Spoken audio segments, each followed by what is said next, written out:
নমস্কাৰ সকলোকে স্বাগতম জনাইছো আমাৰ আসাম ষ্টাডি টিপছ ইউটিউব চেনেললৈ। আজিৰ ভিডিঅ'ত মই ADRE এক্সামৰ কাৰণে কেইটামান গুৰুত্বপূৰ্ণ প্ৰশ্ন লৈ আহিছোঁ যিসমূহ প্ৰায় পৰীক্ষাত আহি থকা দেখা গৈছে। চ' বলক ভিডিঅ'টো দেৰি নকৰি আৰম্ভ কৰোঁ। আজিৰ প্ৰথম প্ৰশ্নটো হৈছে অসমৰ পুৰণি নাম কি? অপশ্যনবোৰ হৈছে প্ৰাগজ্যোতিষপুৰ, কামৰূপ, চৰাইদেউ, এটাও নহয়। তো ইয়াৰ শুদ্ধ এনচাৰটো কি হ'ব? প্ৰাগজ্যোতিষপুৰ। 2 নম্বৰ প্ৰশ্নটো হৈছে অসমৰ প্ৰথম ৰাজধানী কি আছিল? অসমৰ প্ৰথম ৰাজধানী কি আছিল? ইয়াৰ শুদ্ধ এনচাৰটো হ'ব অপশ্যন নম্বৰ গ চৰাইদেউ।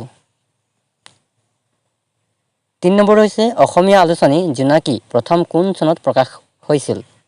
ইয়াৰ অপশ্যনবোৰ হৈছে 1887 চনত, 1889 চনত, 1890 চনত আৰু 1896 চনত। তো ইয়াৰ শুদ্ধ এনচাৰটো কি হ'ব? 1889 চনত। 7 ভনী ৰাজ্যৰ ভিতৰত কোনখন বৃহত্তম ৰাজ্য? 7 ভনী ৰাজ্যৰ ভিতৰত কোনখন বৃহত্তম ৰাজ্য? ইয়াৰ অপশ্যনবোৰ হৈছে অসম, নাগালেণ্ড, মণিপুৰ, অৰুণাচল প্ৰদেশ। তো ইয়াৰ শুদ্ধ এনচাৰটো কি হ'ব? অৰুণাচল প্ৰদেশ। 7 ভনী ৰাজ্যৰ ভিতৰত কোনখন দ্বিতীয় বৃহত্তম ৰাজ্য? 7 ভনী ৰাজ্যৰ ভিতৰত কোনখন দ্বিতীয় বৃহত্তম ৰাজ্য? ইয়াৰ শুদ্ধ এনচাৰটো হ'ব অসম। তাৰ পিছৰ প্ৰশ্নটো হৈছে অসমৰ মুঠ মাটিকালি কিমান? অসমৰ মুঠ মাটিকালি কিমান? ইয়াৰ শুদ্ধ এনচাৰটো হ'ব ৭৮,৪38 বৰ্গ কিলোমিটাৰ। কিমানখন দেশে অসমৰ সৈতে আন্তৰ্জাতিক সীমা ভগাই লৈছে? কিমানখন দেশে অসমৰ সৈতে আন্তৰ্জাতিক সীমা ভগাই লৈছে? ইয়াৰ শুদ্ধ এনচাৰটো হ'ব অপশ্যন নম্বৰ ঘ 2খন দেশে। আৰু সেই দেশকেইখন হৈছে বাংলাদেশ আৰু ভূটান। বাংলাদেশৰ সৈতে অসমে কিমান কিলোমিটাৰ দৈৰ্ঘ্য ভাগ বতৰা কৰে? বাংলাদেশৰ সৈতে অসমে কিমান কিলোমিটাৰ দৈৰ্ঘ্য ভাগ বতৰা কৰে? ইয়াৰ শুদ্ধ এনচাৰটো হৈছে 267.5 কিলোমিটাৰ। ভূটানৰ সৈতে অসমে কিমান কিলোমিটাৰ দৈৰ্ঘ্য ভাগ বতৰা কৰে? ইয়াৰ শুদ্ধ এনচাৰটো হ'ব 265.8 কিলোমিটাৰ।